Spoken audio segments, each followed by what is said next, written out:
जय हिंद। तो मेरे प्यारे दोस्तों, कैसे हैं आप लोग? जहां भी होंगे अच्छे और स्वस्थ होंगे, और अपने और अपनों का भी जहां भी होंगे अच्छे और स्वस्थ होंगे, और अपने पढ़ाई को भी बेहतर से करते ही होंगे, हमें आशा है। तो दोस्तों देखिए, क्लास 10th का बायोलॉजी जैव प्रकरण, इंग्लिश में बोलते हैं लिविंग प्रोसेस, उसी के अंतर्गत कुछ कुछ छोटे छोटे टॉपिक हमने आप लोग के बीच लाए हैं। और ये बहुत इंपॉर्टेंट टॉपिक है, समझने वाला भी टॉपिक है। तो आप लोग भी समझने का कोशिश कीजिएगा।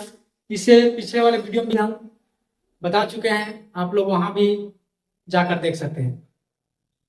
तो दोस्तों क्या है मृत जीवी पोषण, इंग्लिश भी समझते जाइएगा, क्योंकि बायलिंगुअल पढ़ना बहुत जरूरी है। एग्जाम में आप जब देने जाइएगा तो वहां पे आप लोग को बायलिंगुअल में भी कभी कभी क्वेश्चन डाल देता है। बायलिंगुअल कहने का मतलब इंग्लिश और हिंदी दोनों कंप्रोमाइज करके, जिसको बोलते हैं हम लोग इंग्लिश, उस तरह भी कई बार क्वेश्चन एग्जाम में आता है। आप आगे का तैयारी कीजिएगा, एसएससी जीडी की तैयारी कीजिएगा, जेपीएससी की तैयारी कीजिएगा, पीसीएस का तैयारी कीजिएगा, है ना। तो वहां कई बार एनटीपीसी की तैयारी कीजिएगा, आरआरबी की तैयारी कीजिएगा, रेलवे का तैयारी कीजिएगा, तो ये सब में क्वेश्चन बायलिंगुअल में पूछता है, तो समझना बहुत जरूरी होता है। ठीक है। अब बहुत सारे स्टूडेंट दोनों कंप्रोमाइज करके नहीं पढ़ते, तो उसको समझने में दिक्कत होता है, और फिर क्वेश्चन नहीं समझ में आता है और नहीं बना पाते हैं। तो आप लोग कोशिश कीजिएगा कि इंग्लिश और हिंदी दोनों हम लोग समझते हुए पढ़ेंगे और समझेंगे। क्या है मृत जीव पोषण, इंग्लिश में क्या बोलेंगे इसको? Saprophyte nutrition. क्या बोलता है कि मृत जीवी अपना भोजन मृत जीवों के शरीर से प्राप्त करता है, मृत जीवी पोषण कहलाता है। मृत मतलब मरा हुआ जीव, मरा हुआ जीव अपना जीव अपना भोजन मृत जीवों से ही प्राप्त करता है, ऐसे जीवों को हम लोग बोलते हैं मृत जीव पोषण। एग्जाम्पल में फफूंद हो गया, कवक हो गया, आप लोग देखे होंगे, आप लोग एक फोटो में देख सकते हैं, लकड़ी वगैरह में चिपक के खोखड़ी जैसा रहता है, उसी को बोलते हैं हम लोग फफूंद या कवक। ठीक है। नेक्स्ट क्या है प्राणी संपोषण, इंग्लिश में क्या होता है होलोजोइक न्यूट्रिशन।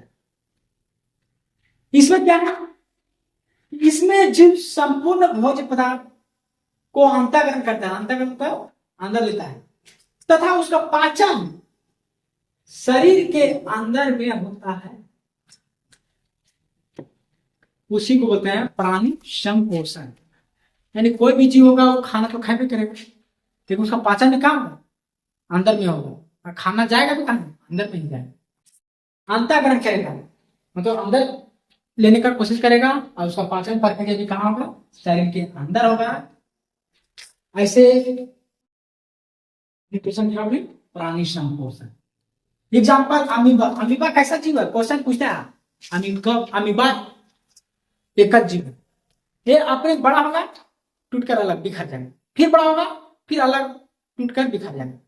यानी कैसे होता है, एक घर में मान लीजिए कि 10 फैमिली, उस फैमिली फिर बड़ा होकर 20 हो गया, फिर बड़ा होकर 30 हो गया, तो सब थोड़ा सा ज्यादा ताम झाम रहता है, तो फैमिली में साइड साइड मतलब अपने बिखराव कर लेते हैं। उसी तरह अमीबा में होता है। अमीबा क्या होता है? अमीबा का आकार इस तरह मतलब कोई शेप नहीं, इस तरह का, ये बड़ा हो गया आपने टूट के अलग हो जाएगा, और फिर से ये अलग अपना आकार बना लेगा। यानी इसमें एकल जीव मतलब ये अकेले ही अपना कार्यक्रम करते हैं, यहाँ किसी दूसरे का मदद नहीं लेना पड़ता है, यानी एकल जीव है।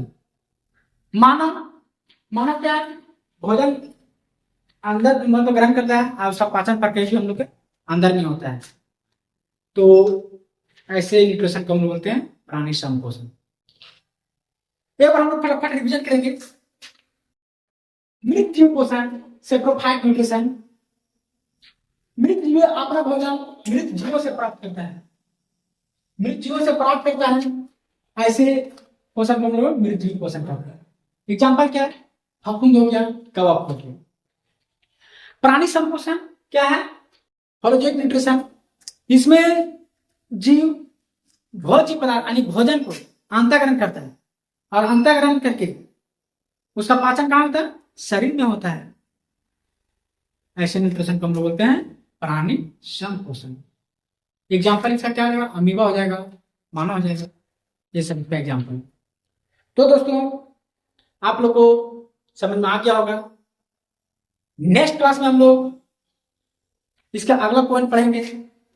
तो आई होप कि आप लोग को ये टॉपिक समझ में आ गया होगा। मिलते हैं किसी नेक्स्ट वीडियो के साथ। जय हिंद।